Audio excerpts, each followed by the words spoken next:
Good morning Telangana. నేను సంగప్ప. పత్రికలు వచ్చిన ముఖ్యమైన వార్తలు చూసినట్లయితే ఈరోజు సీఎం కేసీఆర్ 10 రోజుల టూర్పై చైనా వెళ్తున్నారు. అక్కడ నుంచి 50,000 కోట్ల పెట్టుబడి లక్ష్యంగా ఆయన టూర్ ఉండబోతుంది. దానికి సంబంధించిన వార్తని ప్రధానంగా అన్ని పత్రికలు కూడా మెయిన్ బ్యానర్గా తీసుకున్నాయి. ఇంకా వేరే వార్త చూసినట్టయితే తెలంగాణలో కరువుతో అల్లాడిపోతున్నటువంటి ప్రజలకు కొద్దిగా ఉపశమనం, వర్షం కురిసింది. దాదాపు అన్ని జిల్లాలు కూడా కుండపోత వర్షాలు ఉన్నాయి.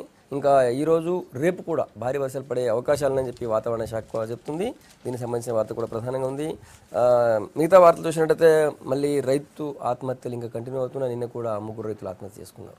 ఈ అంశాలపై చర్చించేందుకు స్టూడియోలో సీనియర్ జర్నలిస్ట్ గౌరీశంకర్ గారు, టీఆర్ఎస్ నుంచి ఎమ్మెల్సీ రాముల్ నాయక్ గారు, బీజేపీ నుంచి అధికార ప్రతినిధి శ్రీధర్ రెడ్డి గారు మనతున్నారు.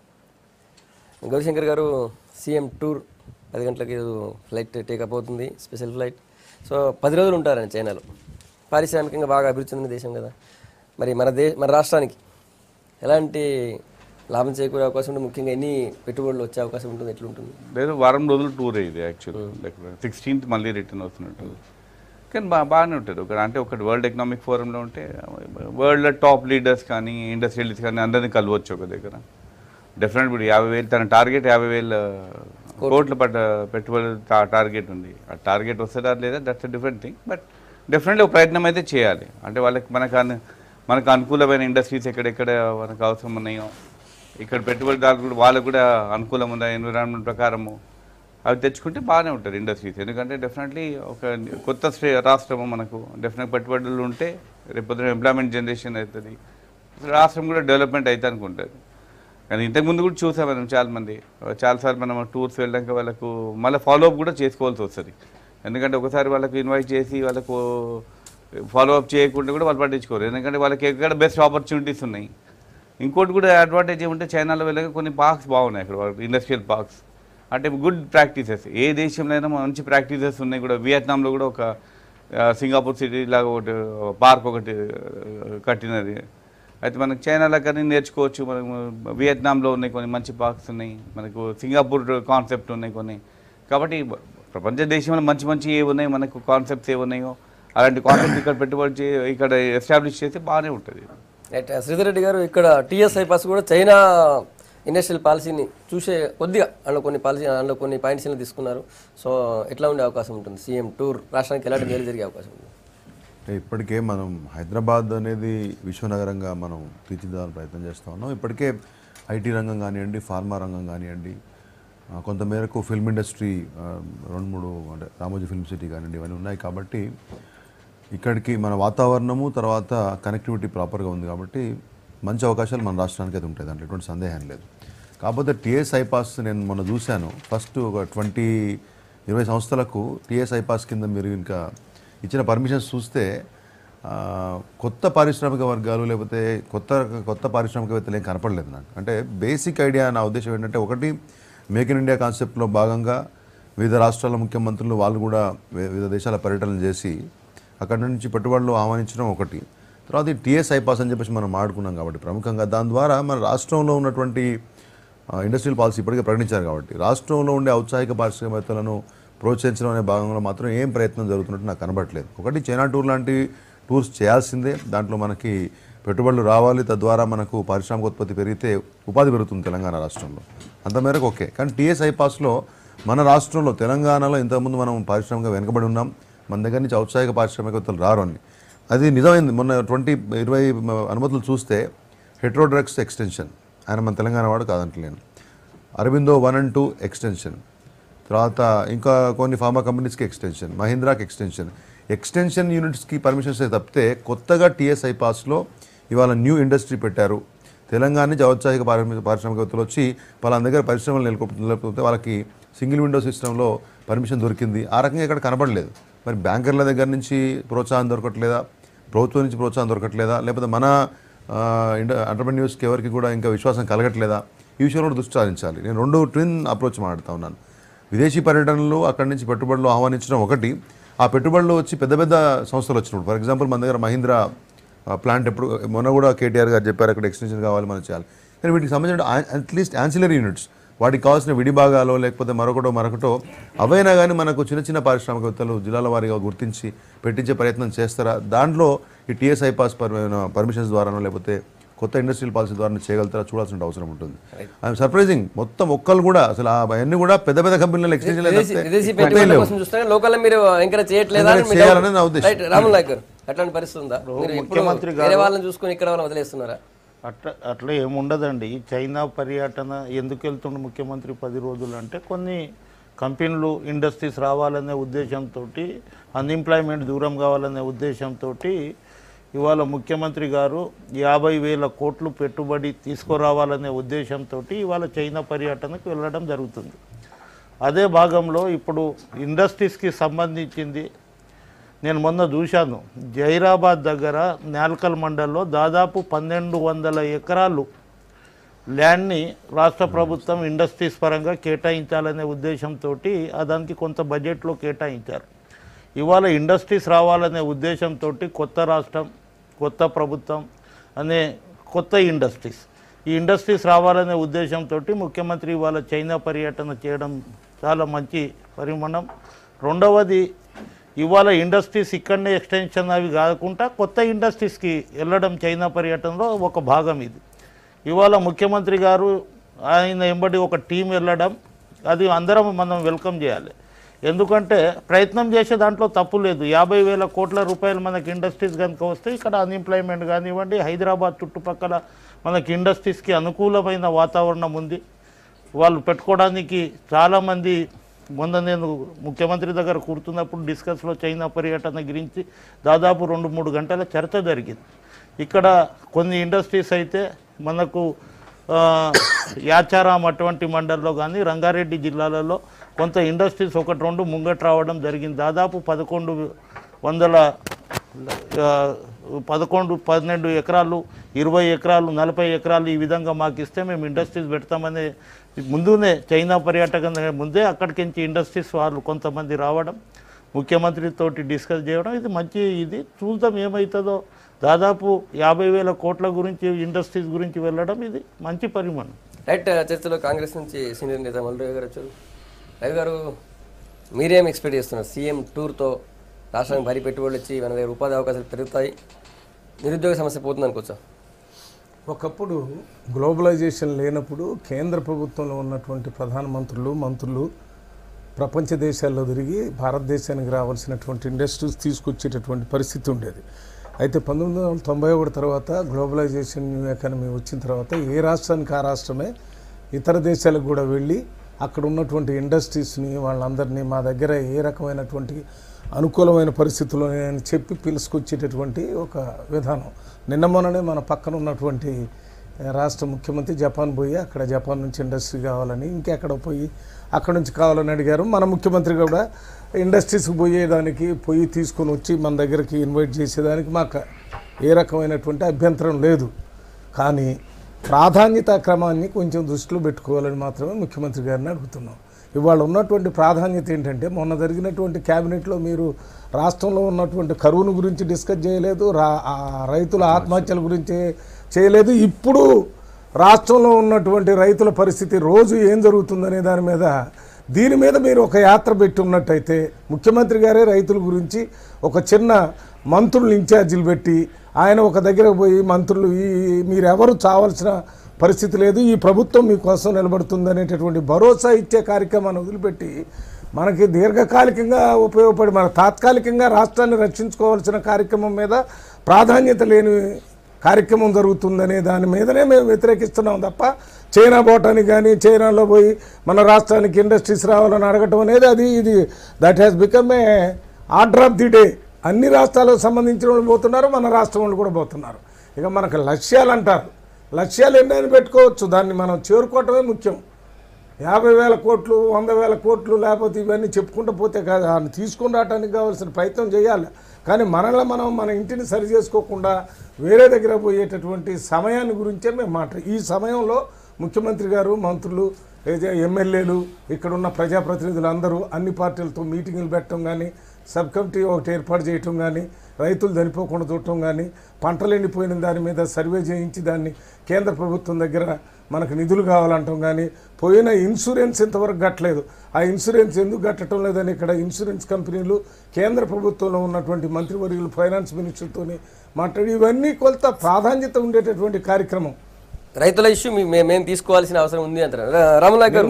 ఒక్క మాట, ఇవాళ రేపో పోతున్నారు కదా, ఇంకో అత్యంత ప్రాధాన్యత కలిగిన విషయం ఏంటంటే మన లిక్కర్ పాలసీ ఫైనల్ చేసిపోతున్నారు తప్ప మన దగ్గర ఉన్న కరువు పాలసీ గురించి కానీ, ఇక్కడ ఉన్నటువంటి పరిస్థితుల గురించి కానీ అటువంటిదే ఒక రివ్యూ చేసి ఒక కమిటీను, ఒక మంత్రులను అటువంటివి చేసేసి ఉంటే బాగుంది. రామనాయక్ గారు, ప్రాధాన్యత మిస్ అయిందా మీ ప్రభుత్వం? మా ప్రభుత్వంలోనే ఆత్మహత్యలు అనేది కరెక్ట్ కాదు. నేను చెప్పండి, రికార్డు స్థాయిలో యూపీఏ ప్రభుత్వం ఉన్నప్పుడు గిట్ట భారతదేశంలో మొత్తంలో 3 లక్షల మంది రైతులు ఆత్మహత్యలు చేసుకున్నారు.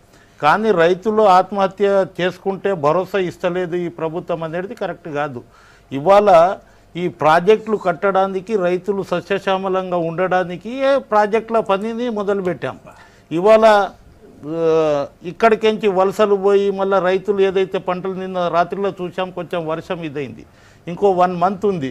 ఆ విధంగా పంటలైతే కొన్ని జాగాలు పోవడం జరిగింది. రైతుల ఆత్మహత్యలు ఇక్కడనే కాదు మొత్తం దేశంలోనే జరుగుతూ ఉంది. ఇవాళ ఈ విధంగా ఈ ప్రభుత్వం పట్టించుకుంటలేదు, ఈ ప్రభుత్వం పాలసీని ఆ ముఖ్యమంత్రి అక్కడ పోతలేడు అనేది కాదు, పోతే ఇంకా ఎక్కువ ఇది అవుతుంది అనే ఉద్దేశంతో వాళ్ళని భరోసా ఇచ్చే నిన్ననే మంత్రివర్యులు హరీష్ రావు గారు రైతులు ఆత్మహత్యలు చేసుకోవద్దు, మంచి ఇది ఉంటుంది, ఇంకా మనకు ప్రాజెక్టులు వస్తున్నాయి అనే విధంగా భరోసా ఇవ్వడం, మంత్రుల దగ్గర కూర్చొని పేపర్లో రానియకుండా వాళ్ళతోటి పిలిచి మాట్లాడి రివ్యూలు జరుగుతుంది. ఆ విధంగా తప్ప ఇవాళ ప్రభుత్వం రైతులను విస్మరించింది, ఎక్సైజ్ పాలసీని ఇవాళ ఇది చేసిపోవడం జరిగింది అనేది కాదు. ప్రతిసారి అక్టోబర్ మాసంలో ఎక్సైజ్ పాలసీ ఇది అవుతుంది. కానీ ఈ సంవత్సరం 2 సంవత్సరాలకు ఒకసారి, అంతకుముందు అయితే సంవత్సరం ఉండేది, ఇది చాలా రోజుల నుంచి ఇది అవుతుంది. కానీ కరువుని పట్టించుకుంటలేదు. మొన్ననే మన క్యాబినెట్ అది జరిగిన సమావేశంలో ఒక్క నిమిషం, క్యాబినెట్ లో ముఖ్యమంత్రి గారు చెప్పారు, క్యాబినెట్ లో ముఖ్యమంత్రి గారు కరువు ప్రాంతాలు అంటే 3 జిల్లాలలో వర్షపాతం బాగుంది, ఇంకో నెల ఆగాలి, మనం 7 జిల్లాలలో వర్షపాతం సరిగ్గా లేదని అసలు రైతుల గురించి మాట్లాడలేదు.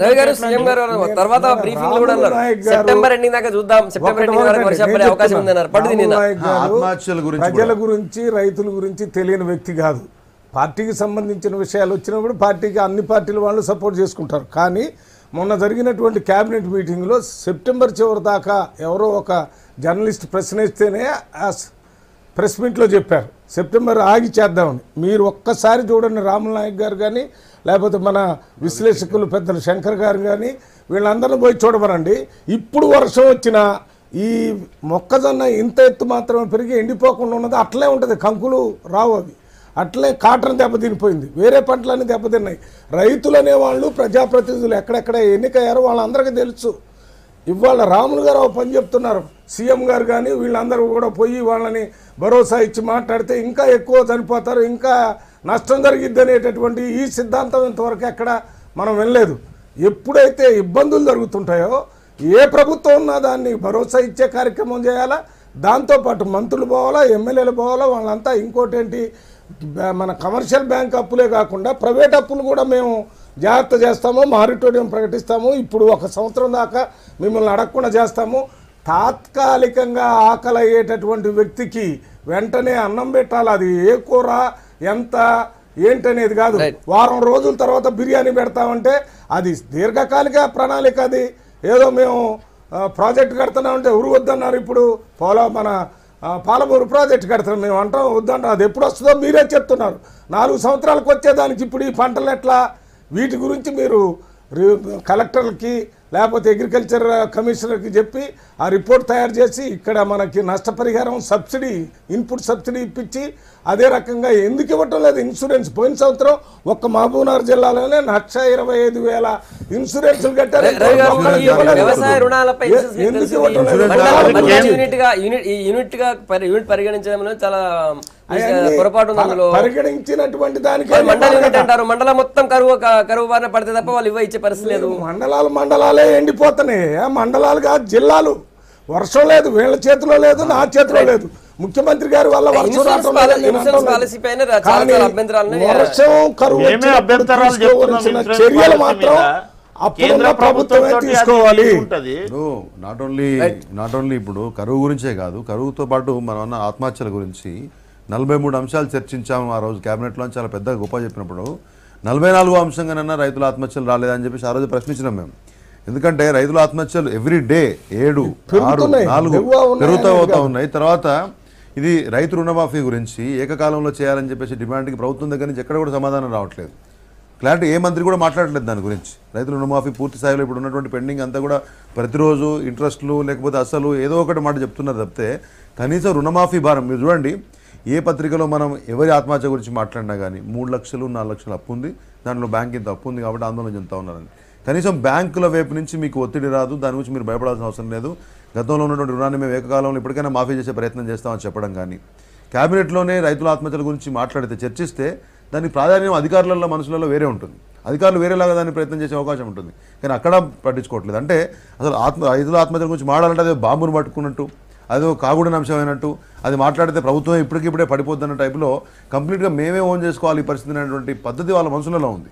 దాని నుంచి బయటికి రావాలి. గతంలో జరిగింది కరెక్టే, కానీ మీ ప్రభుత్వ కాలంలో కూడా జరుగుతుంది కదా, ప్రయత్నం చేయండి కదా. కాబట్టి ఈ 2 అంశాలని పట్టించుకోవడం మాత్రం చాలా దారుణం. రైట్, వర్షాన్ని విషయంకి వచ్చినట్టయితే సెప్టెంబర్ చూద్దాం. తర్వాత ఈ సీజన్ ఎండింగ్ తర్వాతనే మేము సెంటర్కి నివేదిక పంపాల్సి ఉంటుంది, ఇంకా సీజన్ పూర్తి కాలేదు కదా అని సీఎం చెప్పారు మొన్న.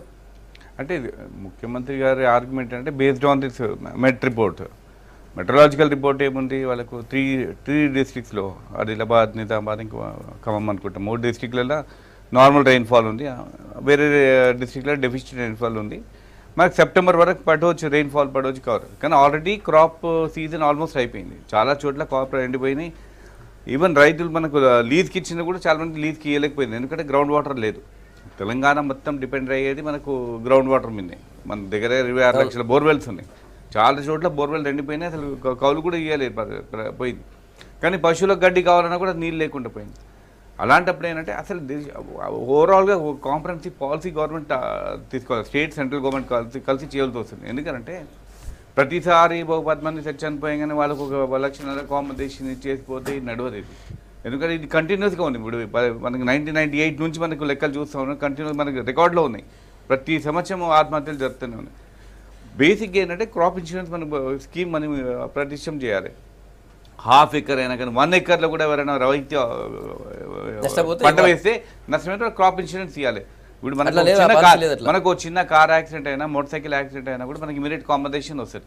అలాగే రైతులకు కూడా వాళ్ళకి వచ్చేటట్టు చూడాలి. Let central government and state government study. ఎందుకంటే వాళ్ళ రైతులు మళ్ళీ వాళ్ళు పరిగెత్తుకుంటే గవర్నమెంట్ దగ్గర కానీ ఏ రాజకీయ నాయకుల దగ్గర పోల్సిన పని ఉంటుంది. వాళ్ళకి నష్టం జరిగిందంటే ఇమీడియట్గా కాంపన్సేషన్ రావాలి. మనకి మోటార్ సైకిల్ కార్లకు ఎట్లా కాంపన్సేషన్ వస్తుందో సేమ్ అదే విధానంగా వీళ్ళకి కూడా. ఎందుకంటే ఇన్సూరెన్స్ కంపెనీస్ కూడా హై రిస్క్ ఉంటుంది కాబట్టి వాళ్ళు పెద్ద దాంట్లో ఇంట్రెస్ట్ చూపారు వాళ్ళు.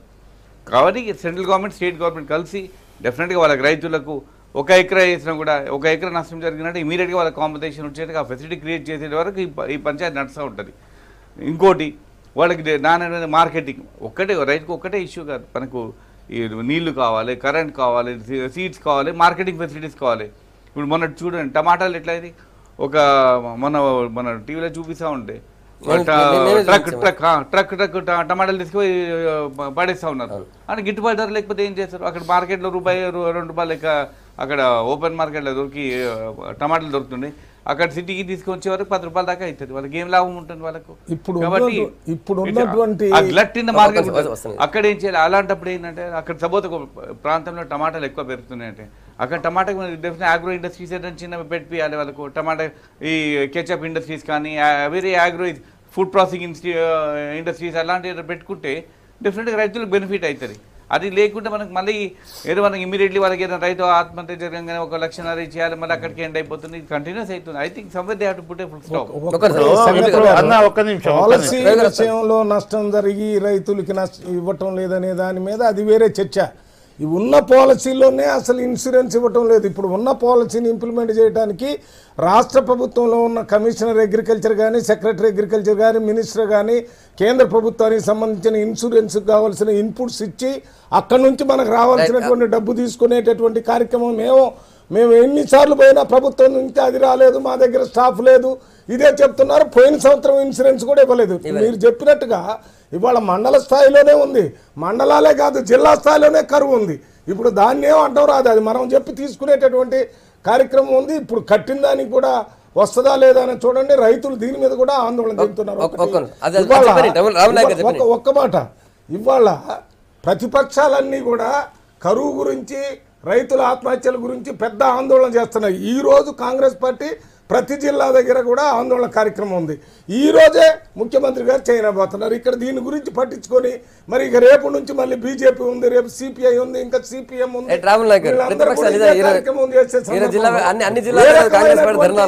మనం ముఖ్యమంత్రి గారు లేకపోతే ఇక్కడ మాట్లాడి దీని మీద ఇప్పుడు రైతుల సమస్యలు మేము పట్టించుకుంటలేదు, రైతుల ఆత్మహత్య గురించి మాట్లాడతలేము, రైతులకు మేమే పట్టించుకుందాము, మా ప్రభుత్వం ఉన్నప్పుడు రైతులకు ఇన్సూరెన్స్ కానివ్వండి ఇటువంటి కార్యక్రమాలు మేము చేసినామని అంటున్నారు. ఇవాళ రైతులకు ఇన్పుట్ సబ్సిడీ ఇచ్చి 400 కోట్ల రూపాయలు ఇచ్చిన ప్రభుత్వం ఇది.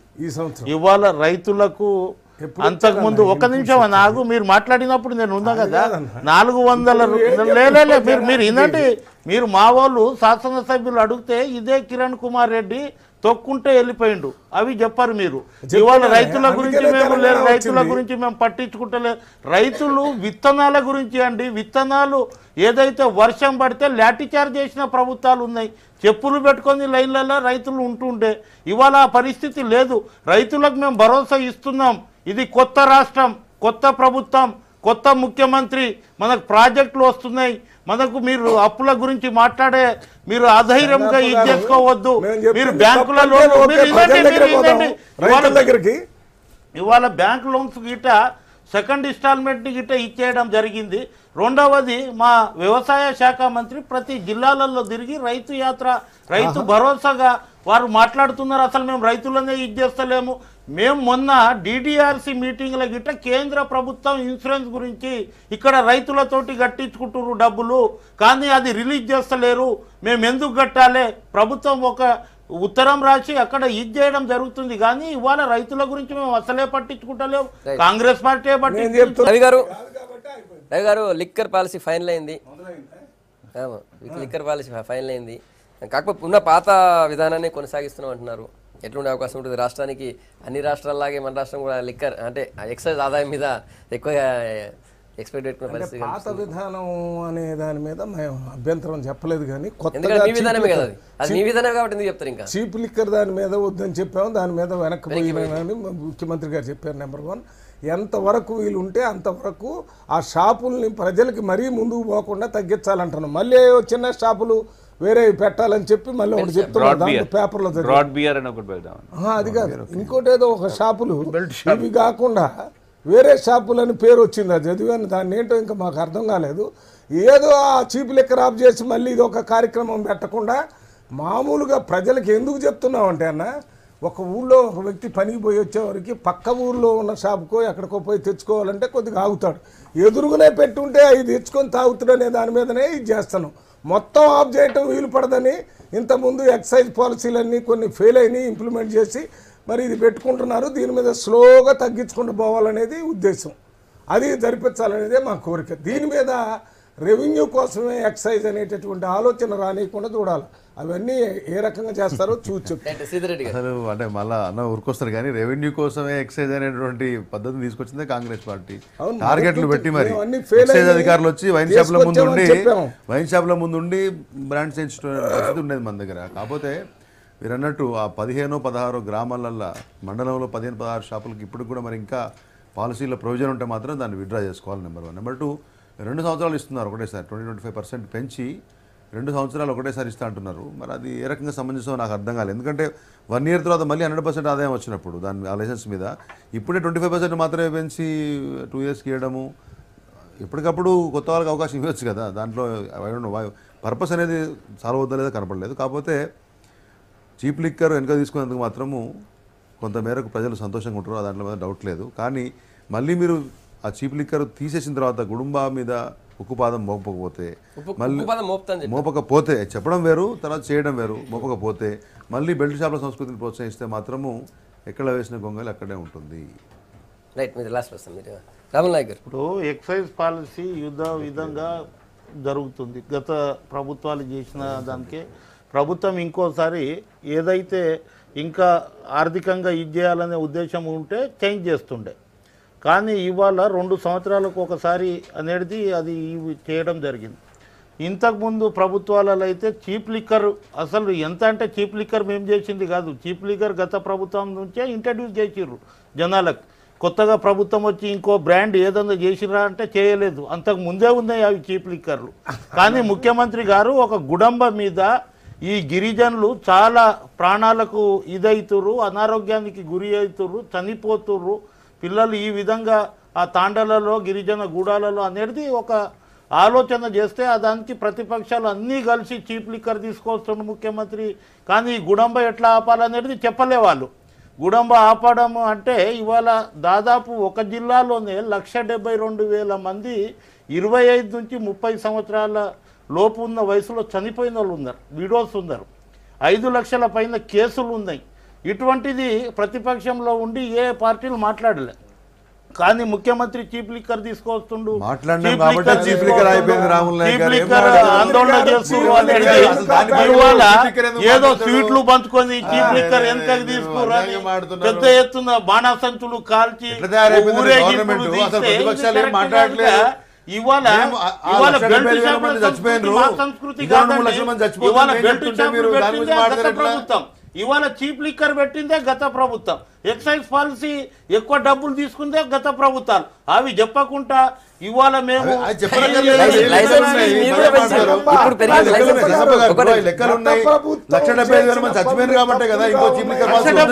మంది ఉంటే మళ్ళీ ఇవాళ మీరు ఎందుకు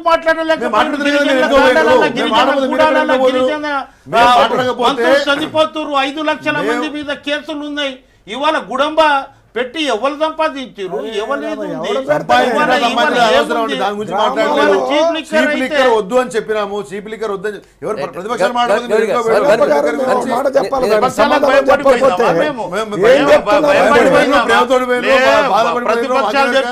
ప్రతిపక్షాలతో మేము అనుకున్నాము మెల్లంగా ఇది చేయాలనే ఉద్దేశంతో ఇవాళ ప్రతిపక్షాలు విజయం సాధించిన ఆపు చేయాలనే దాని మీద మాకు అభ్యంతరం లేదు. అభ్యంతరం ఉంటే మీ పీరియడ్ కెంచే కాదా, మీ పీరియడ్ కెంచే కదా గుడంబ మొదలైంది. ఇవాళ గుడంబ ఇవాళ ఉన్నప్పటి నుంచే కదా ప్రభుత్వ పరిపాలన మొదలై 1 సంవత్సరమే. అంతకు ముందు గుడంబ ఎప్పుడు లేదా గుడంబ ఎప్పటి నుంచి ఉంది? ఇవాళ గిరిజనులు ఎందుకు చనిపోతున్నారు? ఇవాళ ఎందుకు ఎక్సైజ్ వాళ్ళు ఇంట్లో జొర్రి ఆ తాండలలో ఆయన పూర్తిగా చెప్పిన తర్వాత నేను ఒక మాట ఏం చెప్తున్నానంటే, గుడంబ ఇప్పుడు మేము పెట్టామా లేకపోతే ఇంకోళ్ళని పెట్టా ఎప్పటి నుంచో వస్తుంది. దాన్ని ఆపటానికే IMFL అని ఒకటి వచ్చింది. దాన్ని కింద స్థాయికి కాకుండా మండల స్థాయి వరకు ఉంచే కార్యక్రమం మొన్నటిదాకా జరిగింది. మొన్న ముఖ్యమంత్రి గారు ఈ గుడంబాని 1 సంవత్సరం 3 నెలల తర్వాత గుర్తించి కొత్త చీప్ లిక్కర్ని సప్లై చేస్తాం ఆ స్థానంలో అని చెప్పి వారే స్టేట్మెంట్ ఇచ్చారు. వారి ద్వారానే టీవీలో పేపర్లో వచ్చింది. దీని మీదనే ప్రతిపక్షాలు వ్యతిరేకించి, దీని మీదనే మహిళలు వ్యతిరేకించారు, దీని మీదనే విద్యావంతులు అందరూ అన్ని రకాల ప్రజలు వ్యతిరేకించారు. ఇది తప్ప అసలు లేదంటే మేము పెట్టాం చీప్ లిక్కర్ సంస్కృతి పెట్టిందే కాంగ్రెస్ పార్టీ. గత 40 సంవత్సరాలు ఉన్నారు, అధికారంలో ఉన్నారు, ఎప్పుడు గుడంబ గురించి ఎందుకు మాట్లాడలేదు? ఇవాళ 13 నెలల్లో ముఖ్యమంత్రి మాట్లాడితే అదానికి ఏదంటే మీరు ఇవాళ గిరిజనులు బాగుపడవద్దు, అదే మత్తులో ఉండాలి, మాకు ఓటేయాలి అనే ఉద్దేశంతో కాంగ్రెస్ పార్టీ అరే, ఇవాళ మాకు తెలుగుదేశం ఓటేయడం పార్టీ కాదన్నా, ఉంది. ప్రజాస్వామ్యంలో. కానీ ఆ గుడంబ ఆపాలే, ఆ గుడంబ మా ప్రభుత్వంలో జరిగింది.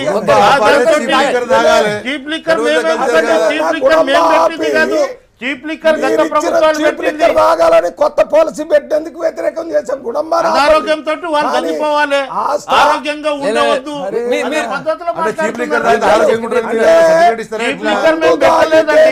చీప్ లిక్కర్ గత విన్నా ఇండ్రు. ప్రభుత్వాలు పెట్టింది. జనమంతా ఇవాళ చీప్ లిక్కర్ ఒక ఫ్యాక్టరీ కానీ ఒక కొత్త అది ఫ్యాక్టరీ కాదబ్బా. కానీ ఒక్కరి సాగండి, మీరు ఒక్కరి- పెట్టడానికి అన్ని మొదలు జీవోలు ఇచ్చారు.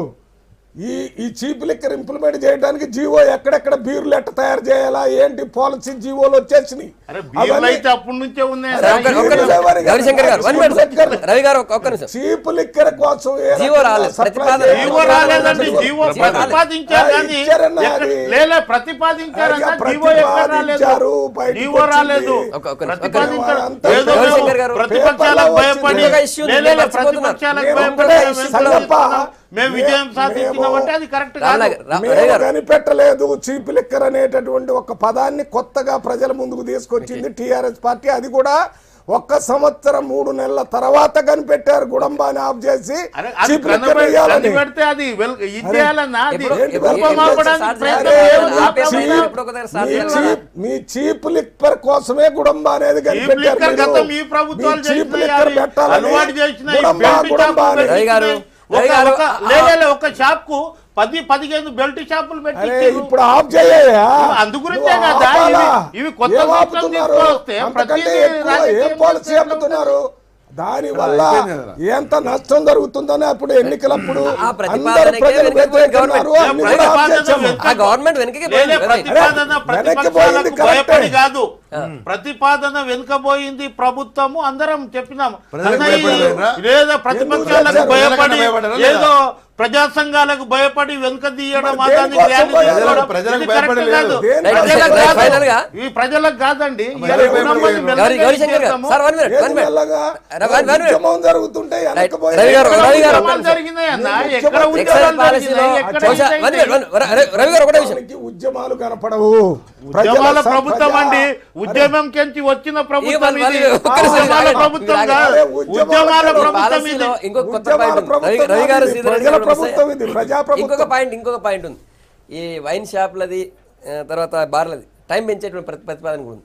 ఇప్పుడు 10 o'clock ఉన్నదాన్ని 11, తర్వాత 11 ఉన్నదాన్ని 12 పెంచేయాలని ప్లాన్ కూడా ఉంది. బహుశా ఇంకొక 1 hourలో బయటకు వచ్చినప్పుడు తెలుస్తుంది. సో ఈ అన్ని అంశాలపైన ఎట్లా చూస్తారు? ఒకటి తాగుడు హానికరం అని అందరికి తెలుసు. దాని మీద కూడా రాసి ఉంటుంది. తాగుడు హానికరం అని సినిమా పోయినా అదే బాగుంటుంది. తాగుడు కానీ టొబాకో కానీ సిగరెట్లు బీడీలు కానీ హానికరం అని తెలుసు. కానీ ఏమైంది, రాను రాను ప్రతి ఒక్క గవర్నమెంట్కి పెద్ద ఆదాయం వచ్చింది, రెవెన్యూ. ఇప్పుడు మన తెలంగాణ గవర్నమెంట్ 10,000 కోట్లు టార్గెట్, 12,000 కోట్లు అనుకుంటా ఈ సంవత్సరం వాళ్ళకు. అందుకే ఏ గవర్నమెంట్ కూడా వదలాలని లేదు. ఇంకోటి గవర్నమెంట్ కూడా ఏంటంటే వాళ్ళు ఇల్లిసిట్ లిక్కర్ కూడా కంట్రోల్ చేసేందుకు వాళ్ళకి అయితలేదు. డెఫినెట్గా ఊరు పల్లెల్లో గ్రామాలలో తాండాలలో ఎక్కడైనా కావాల్సిన మేజర్ సోర్స్ ఆఫ్ ఇన్కమ్ అయిపోయింది ప్రతి ఒక్క గవర్నమెంట్కి. ఇమీడియట్గా హ్యూజ్ క్యాష్ వచ్చినాక ఎందుకు వదులుకుంటారు వాళ్ళు ఈ లిక్కర్ మీద వచ్చే పాలసీ? సరే ఇప్పుడు మొన్న చీప్ లిక్కర్ గురించి అంటే డెఫినెట్గా ప్రతిపక్షాలు కానీ ప్రజలు కానీ చాలా వ్యతిరేకమైన ఎందుకు వస్తుంది చీప్ లిక్కర్, ఎందుకు ఐడియా వచ్చింది అని అంటే ఇప్పుడు మనకి majority of cheap liquor bottles Goa నుంచి కానీ పాండిచేరి నుంచి వస్తున్నాయి, ఇల్లీగల్గా వస్తుంది ట్రాన్స్పోర్టేషన్. దానికి వీళ్ళు ఏమనుకుంటారు, ప్రాబ్లీ గవర్నమెంట్ ఆలోచన ఏంటంటే ఇక్కడ ఎక్సైజ్ డిపార్ట్మెంట్లో వాళ్ళకి ఏంటంటే అది కట్టేలు చేసేసి మనమే మ్యానుఫ్యాక్చర్ చేసుకుంటే అయిపోయింది కదా అని ఒక ప్లాన్ పెట్టారు. ఇక్కడ తయారు చేద్దామని ఉంది. చీప్ లిక్కర్ బాటిల్స్ చాలా ఫ్లో అవుతున్నాయి ఇప్పటికి. గవర్నమెంట్ ఏం లేదు ఇప్పుడు, ఎందుకంటే ప్రజల ఆరోగ్యం ఆలోచన చేయాలంటే రిస్ట్రిక్ట్ చేస్తూ ఉండాలి.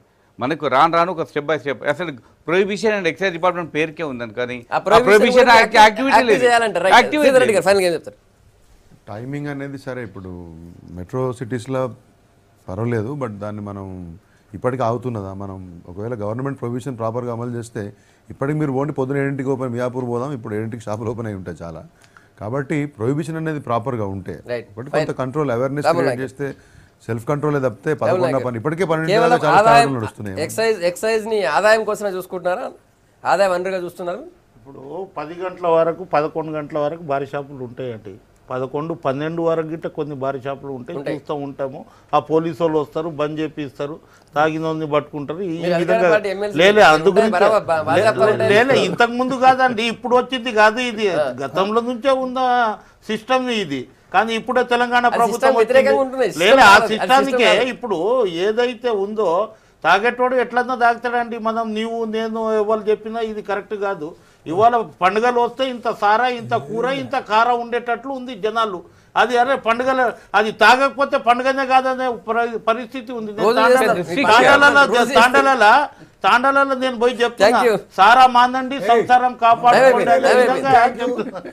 ఇప్పుడు ఒకటే పాయింట్ చెప్పండి. పండగలు వచ్చినప్పుడు తాగటం తింటం అనేది వేరు, రోజు పండగలాగా తింటం తాగటం.